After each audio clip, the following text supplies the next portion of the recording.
Live from Pix 11 with today's top 11 stories. It's the Pix 11 Midday News with John Muller. Good afternoon, everyone. Thank you for joining us this Tuesday. I'm Shirley Chan in for John, and here are your top 11 stories on Pix 11. We do have some sad news to report this midday. Author Toni Morrison has passed away. She died last night at Montefiore Medical Center at the age of 88. Morrison wrote about a dozen novels that chronicle the African-American experience in the United States. Her most famous and possibly her best work was Beloved. It won her the Pulitzer Prize and was adapted into a movie in 1998. Morrison was the first African-American author to win the Nobel Prize in Literature back in 1993. She was also awarded the Presidential Medal of Freedom in 2012. Senator Charles Schumer and Congressman Peter King holding a joint news conference today out on Long Island. They spoke in front of a Walmart about strengthening gun laws. Now, there have been 251 mass shootings in the United States just this year alone.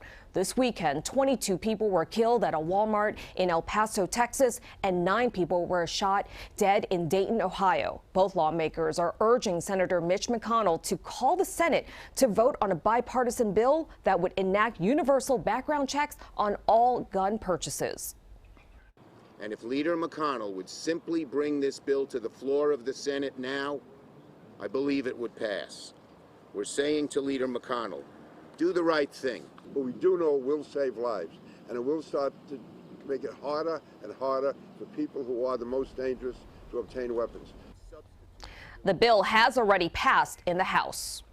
Police in New Jersey are searching for a missing mom and her 2 children. Gabrielle Goulburn was last seen leaving her West Orange home yesterday morning with her 2-year-old and 6-year-old kids. Now, she may have been last seen with a Mickey Mouse stroller. Police have not given a possible reason for her disappearance or said if foul play is involved.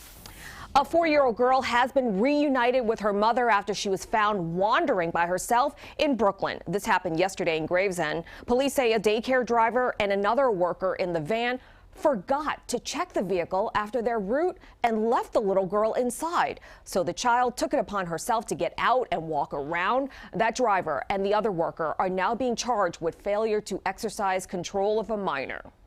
A 1-year-old boy inside a stolen SUV in Brooklyn is now safe, but police are still looking for the man who took the vehicle, triggering last night's Amber Alert. The mother left her son in the car while she ran inside the store, and she tells Pix 11, quote, "The split second I paid for my food, I came out and my car was gone."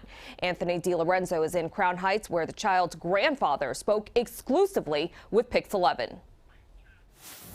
That baby boy and his mom are reunited today, thanks in part to an Amber Alert system that worked. People in this neighborhood saw the alert on their phone just after 9 o'clock last night and then looked and saw the white SUV right in the street behind me and wasted no time getting police here. First responders whisked the wide-eyed 1-year-old away in an ambulance to be checked out by doctors overnight. Neighbors flagged down police after spotting him inside this abandoned white SUV at the corner of Park Place and Buffalo Avenue Monday night. When they opened the door, the baby was sleeping. Only then did this nanny realize the little boy was the subject of the Amber Alert sent out 2 hours before. Police scoured the city for the baby boy after someone stole his mother's car at Kingston Avenue and Dean Street around 7 o'clock. This morning, still no sign of that suspect. A young guy got out and walked up the block. He was bareback. Then he walked out and put on a T-shirt, and he just walked up the block. Investigators say the boy's mother left the car running with the baby in the back while going into a store on Kingston Avenue to grab dinner. She exited her vehicle and left her vehicle running with her 1-year-old son in the back of the car. She was in the store approximately 30 seconds. Just enough time for the thief to steal the SUV. I think that was crazy, man. I was so mad at her for even doing that. When I first heard about it, I blew my cap, man, because that's why I stood on. My wife went over there to the precinct. Couldn't believe she did something stupid like that. In New York, you're gonna leave your car running? Are you crazy? With a baby in the car? Neighbors also tell me they last saw that suspect going toward Buffalo Avenue. Police have been tracking him down through surveillance video, but so far, no arrest just yet. Mom is not facing any trouble with police. They say this is just an important lesson for all parents out there to never leave your children unattended. That's the latest from Crown Heights. I'm Anthony DiLorenzo, Pix 11 News.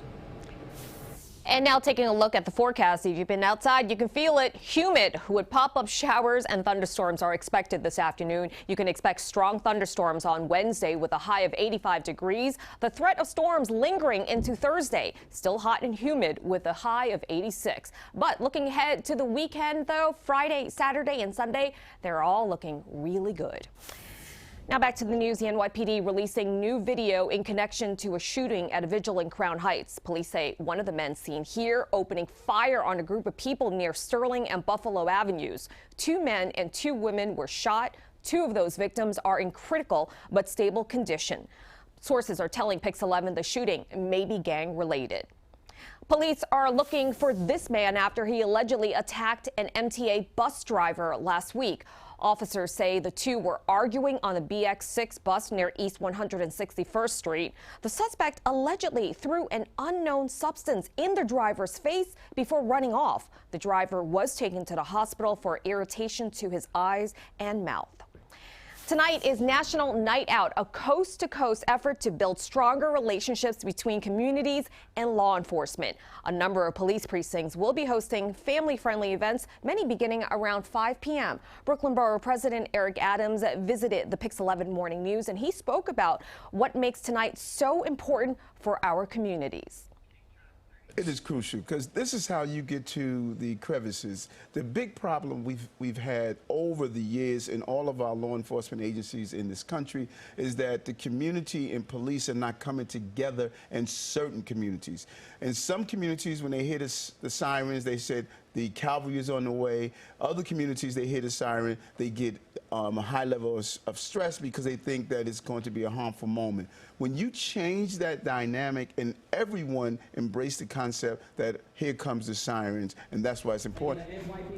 To find a National Night Out event in your community, we've got you covered. Go to pix11.com or download the Pix 11 News app. Governor Cuomo signing a new law that will hopefully slow down drivers, especially those in school zones. Cameras will now be attached to the stop arms on school buses, and anyone who does not stop for the school bus is subject to a $250 fine, but they would not receive points on their licenses. School districts can begin installing the cameras within a month. And finally, from the Pix 11 archives, this week back in 1980, the transit police were looking for a few good recruits. Now, you needed to be even-tempered, not too aggressive, but not too nice either. Oh, and we should mention, you needed to be part or all German Shepherd. Yes, the cops wanted a few good pups. Here's Frank Casey. 11 alive.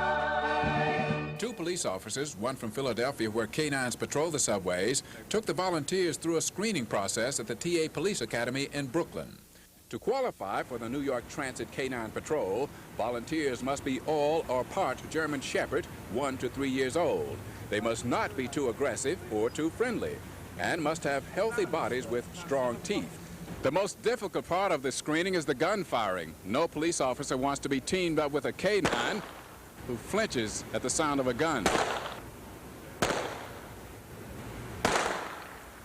This is Tramp. He is 2.5 years old. His owner has mixed feelings about giving him up, but says he just doesn't have room for Tramp anymore. I signed him away, my good friend. You know that? Now I'm going to walk home with an empty leash. That's all right, though. He'll go to good cause. This little boy didn't want to volunteer his dog Prince, but his mother insisted, saying the boy doesn't pay enough attention to his dog. He's frightened of loud noises, and that's something we can't break him of. Prince was rejected. Prince is happy, the boy is happy, and now maybe he'll pay more attention to his dog. And canine units, of course, an important part of any police department.